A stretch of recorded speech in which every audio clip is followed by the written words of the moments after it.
Hello and welcome back to the NBA DFS Slate Breakdown for Monday, February 24th. I am here. I'm your host, Tyler Wiemann at FlatTyler83 on your DFS sites and Twitter. Now let's dive into this. We got a lot to go over and trying to do it as quick as we possibly can. As always, come join us at LionStar. $39.99 per month gets you access to all we do, all the props, all the DFS for one low price. Now, let's get going. Position by position, starting with point guard. We got 8 games on DraftKings. We got 7 games on DraftKings, 8 on FanDuel. Caught myself there. DraftKings does not have the Charlotte versus Sacramento game. We will cover all the games. All right. James Harden, 33% owned. There's no Kawhi Leonard, no Norman Powell. We get the James Harden show, and it's a good one. In a good matchup versus the Pistons. One thing I do have to warn about this Atlanta and Detroit situation is that it's a back-to-back, and the game total of that game was like 280 plus. So there was just a ton of running, very little defense. Some guys played a ton of minutes. So I normally really do not factor in back-to-backs at all. But in that case, for Detroit and Atlanta, I think we can a little bit. Now, I really don't know what that means. Clippers are, missing a lot of pieces. The Pistons have been surprisingly solid, and I think this game is close. Harden is on a back-to-back also. He played 35 minutes yesterday. But I still think he gets there. I like the spot. 9,400 is too cheap when you talk about a guy that could go 70. He just put up 31, 7 rebounds, and 11 assists last night. Dude is very, very good, and he's going to get all the usage. So definitely like Harden. Keontae George, 6,400. There's no Clarkson, no Sexton, no Collins, no Marketing, no Kessler. It is the Keontae George show, and we've seen a little bit of a show out of him lately. Since coming off the bench, he's been crushing. 32.4 minutes a night over the last 5, 18.8 points a game, almost 8 assists, almost 5 rebounds a game. Guy's been playing very well, and it's a decent matchup versus Portland. Now, Portland's been playing pretty well lately, so I do expect Portland to be able to close this one out here. But it's only a 6.5 point spread. I'm interested in some George and interested in a lot of Utah pieces. Don't mind some Portland ones as well here. Next, we got Chris Dunn, 4,800, 28% owned. Look, he's going to get a start. He's going to play some solid minutes. Just not sure how solid. Now, he's averaging, probably 26, 27 minutes a game on the season, but he's been playing a little bit more than that lately. 27 last night, 31, 38, then 21. I expect him to end up somewhere in the 28 to 32 range. We have him at 32 right now. 32, he's still not popping for us with a 21.44 point projection at 4,800. Only 4.5x value. I think he's going a little overrated by the field today. I'm not getting much Chris Dunn. I'm fine if I get a little bit in my lineups. I'm not fully fading him as it is, a 5-star matchup. I'm fine getting some. I'm just not prioritizing him, and I think he's going over-owned here. Josh Giddey, 7,500, 18% owned is our first pivot. Definitely interested in some Giddey in this spot. The ceiling is just huge. There's no Levine, obviously. Ayo is out. And with that, he's been playing solid minutes, 35, 34 the last 2 games, and giant scores from that. This is a matchup versus Philly that, while it is a huge pace down spot, which I don't totally love, it is one where he could play a big-time minutes, and it could be a close game coming to the end. Joel Embiid is questionable. I don't think he's playing. The fact that they're looking at alternative things for his knee goes to show me that he's not playing in this one. But, who knows? he is technically still questionable, but I like the spot for Giddey. Definitely going to be getting some 76ers, 19th overall. They're also a positive DFS spot on our team defense tool for Giddey. So interested there. Next, we got Dyson Daniels, 8K. I also like Trae Young.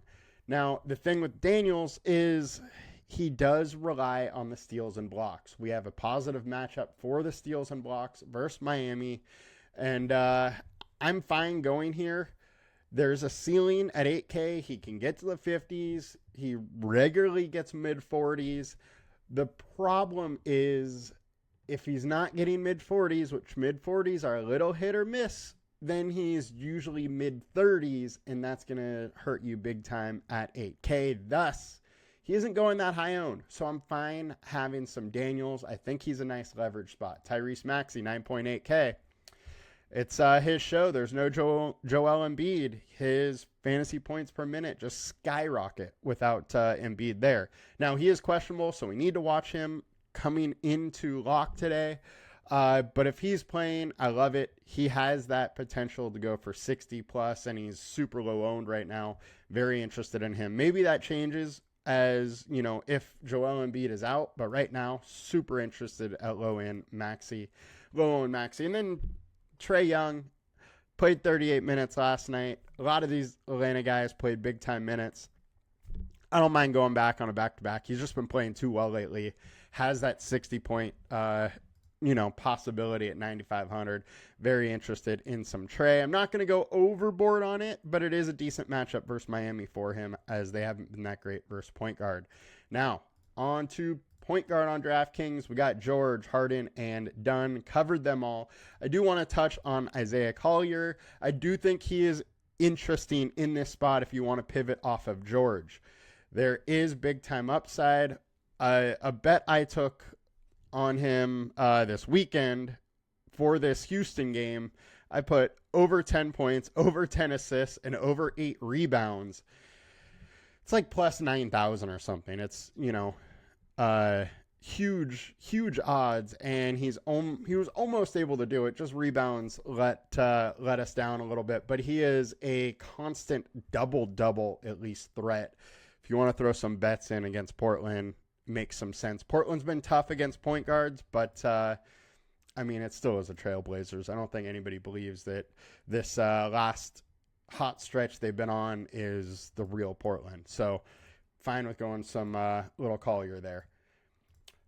And shooting guard on FanDuel, we got Quentin Grimes, 28%. Keaton George, 28%. Chris Dunn, 28%. Starting the Grimes. Grimes been playing a lot of minutes with the 76ers. 36, 36, 33, 37 over the last 4 games. I expect that to stay the same, especially likely without Joel Embiid. So absolutely interested in some Grimes. We've seen a solid ceiling out of him. While he's not going to go for 30 very often, there's also some safety with him just being around 30-ish. Now, 30 is not going to win you something, but it is a value spot that won't kill you. He's safe, and there is a little more upside there. It's versus the Bulls, who aren't good. Interested in Grimes for sure. Now, pivot time. I think everybody at shooting guard, small forward is mainly going to be paying down. And with that, Ant does have some interest. There's no Gobert.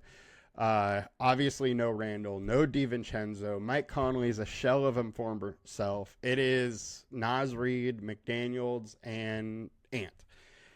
Ant has giant upside. He can, go for 70 plus. He can score 70 or 50 real points, as he did a little bit ago.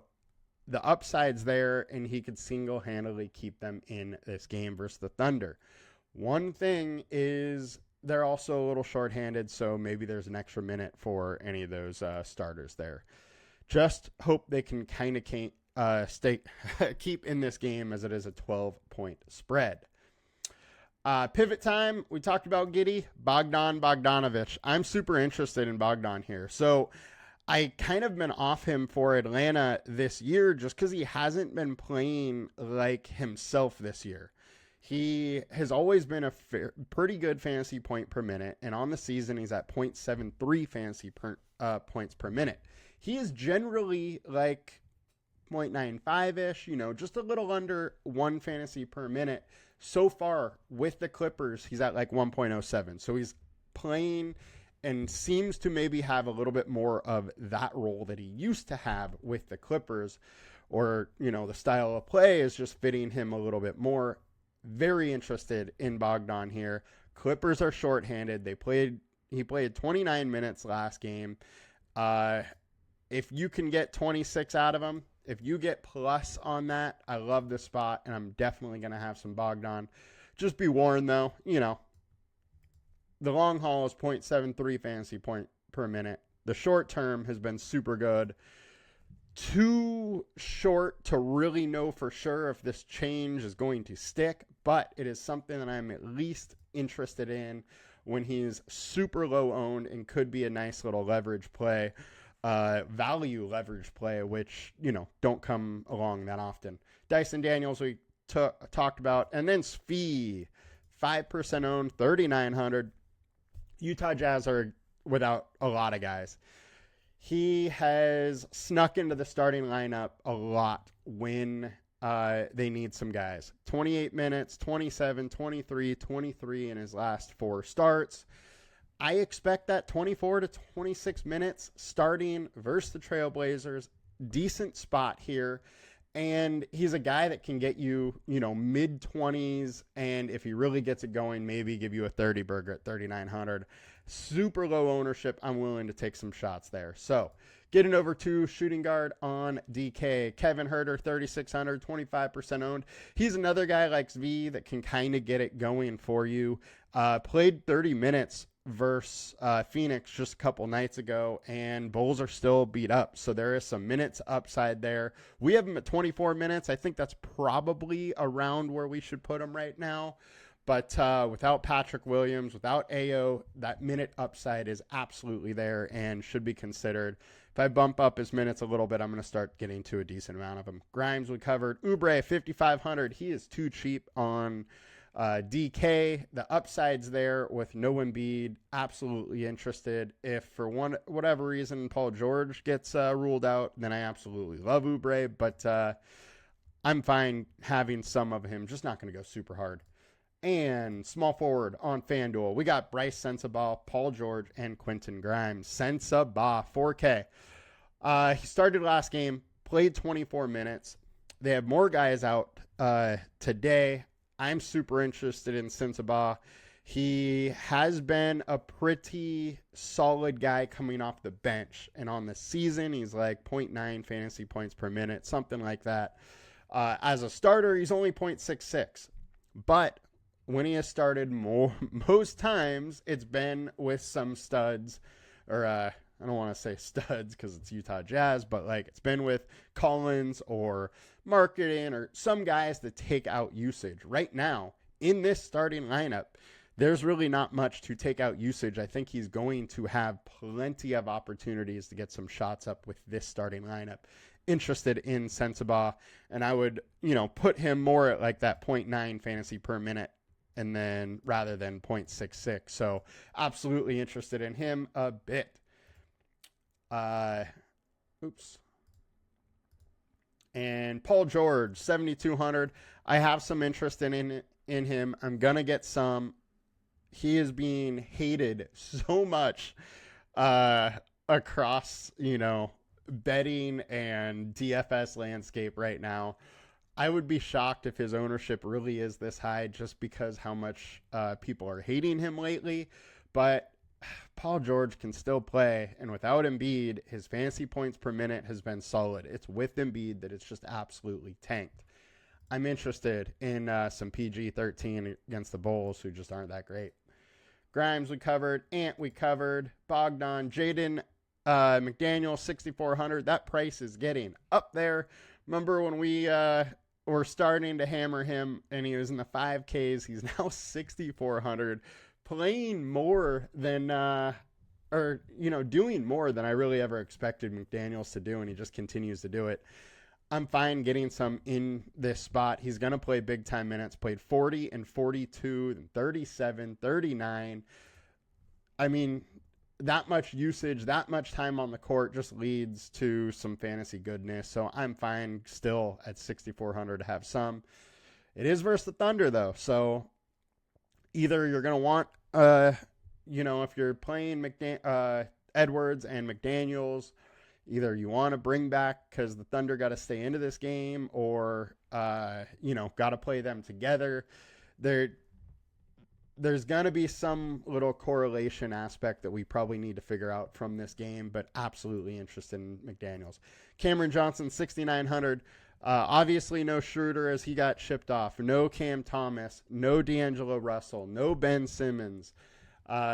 With all of that, Cameron Johnson just gets a big boost. He goes from 0.99 fantasy per minute as a starter up to 1.1 fantasy per minute. It's against the Wizards. It's a great spot. On here, we have him right now as a power forward. The last couple games, he has started at small forward with Zaire Williams at power forward. If that continues, it is a super good spot as small forward. Power forward has been difficult versus the Wizards, but not small forward. I'm interested in some Cam Johnson. There's some safety, regularly 30-ish, but can definitely get you into the 40s from time to time. And small forward on DK, Sensabaugh, Oubre, Cam Johnson, covered them. Let's hit power forward on FanDuel. Kyle Flipkowski, 4,500 in his starts. He's been right around 30. When he gets his minutes, he produces at a decent level. He should get his minutes tonight. There's really not many guys at power forward or center for the Jazz tonight. We have him at 28 minutes. I think that's fair. There's upside here at 4,500. I'm definitely going to get to some in this spot. Paul George, we covered Watford, 4,400. Hard not to want to go here versus the Wizards. He played 24 minutes. The interesting thing about that last game with Watford is he actually was in the closing lineup. There's potential that his role is becoming a little more extended right now. He has been playing very well for like a month now, and now he's closing games a little bit with the Nets. I think it's very interesting. I'm going to have some. I don't love his ownership. I did fade him a little bit yesterday just because of the ownership, or I guess 2 days ago, because of the ownership was up there. But with him closing that last game, starting to come around a little bit more on him, especially against the Wizards, who just aren't very good. And we have, not a absolute ton of value pieces here. And getting to the liked spots, the pivots, we got Jaden, we talked about Naz Reid, 7K. There's no Rudy Gobert. Without Rudy, his upside is just gigantic. Now, Thunder have been super good against the center. So you don't love that, but at 8,100, he's playing a ton of minutes, and there's big time upside. I mean, he played 40 minutes yesterday in a close game versus OKC and went for 48. Hard to not want to go back to that. So I'm fine taking some Reed at low ownership. Cam Johnson we talked about. George Niang.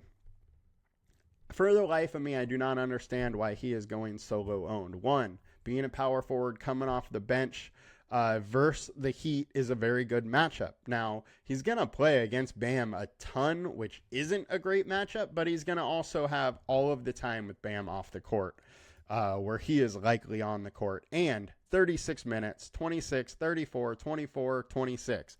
He has been playing solid minutes. He's only 4,500, while he's at 0.75 fantasy per minute on the season. That was with Cleveland. He's at like 0.95 or something right now with Atlanta. They have that higher pace, and it's working for Niang. With the fact that he's put up 36, 39, and 39 in 3 of 5 games at 4,500, I am absolutely taking some shots. And low owned. My worry here is that, he obviously can put up a dud, as he did put up 2 duds versus Orlando, but I'm very interested in Niang. And getting over to power forward on DK, Sensabaugh, Grant, Bam Adebayo, Grant at 5,200. He's getting too cheap not to consider. He's just not been playing very good lately, but he can get hot from 3. He took 10 shots, 12 shots, 15, 11. The shot attempts are there. The ball's just not going in the hoop right now. I'm fine taking some shots on Grant if you want. Bam Adebayo, 8,300. The ceiling's there. There's no Jovic, which should help him a little bit. I think the big boost, though, is to Khalil Ware and not to Jovic, because Ware is going to pick up minutes. Or, sorry, not Adebayo, because Ware is going to pick up minutes, where Bam's minutes likely aren't really affected. Maybe he goes from 35 to 37, but I don't mind some Bam. Huge pace-up spot, and we know he has the ceiling to get it done. 8,300 is a bit cheap for him. On to center, FanDuel, Flipkowski, Watford, Bam, covered all of those. Pivot-wise, Naz Reid, and I got to talk about Diabetes. So there's no Mark Williams today. Likely Yusuf Nurkic is starting. He's only been playing 18, 19 minutes. I think we're back into a scenario where Diabetes could come off the bench and play 28, 29 minutes. 2 games ago, without Mark Williams, he played 29 minutes. So we're in a situation where he could get that extra run. His price is back down to the mid-4s. We saw him go for, mid-30s when he was playing that amount of minutes coming off the bench. I think there's a real possibility that he can do that. And we have him at 25 minutes right now, and I think that is conservative. I think the most likely situation is 18, 19, maybe 20 minutes for Nurkic, and then like 28 for Diabetes. So absolutely interested in him. Hard to know for sure minute-wise, just because of the situation with Mark Williams being out now and whatnot. But absolutely interested in him, and I think 3% is probably way too low for him at this point. Center on DraftKings, Jokic, 12K versus the Pacers. You can never go wrong with Jokic. He can absolutely crush them. Went for 70 against them last year. Has had several 70s in his career. Has lived pretty much in that 70s realm for the last several weeks or months, really, with, continuous 80s or even 90s. So I'm never going to tell you to fade him. I'm fine getting some. There's enough value to definitely get some of him. But it's not a spot that just screams we got to play him. But really, it doesn't matter for Jokic, the matchup. He does what he wants whenever he wants it. He's just too good. I'm fine with having some. Bam, we talked about Vooch, meh. Don't mind getting some just because the success he has, and he's only 7,500. But I don't love his minutes lately. They've been pushed down a little bit. And that'll do it for us today, guys. So good Monday. Good luck to you all. Let's make some money. Please like, comment, and subscribe. Talk to y'all later. Peace.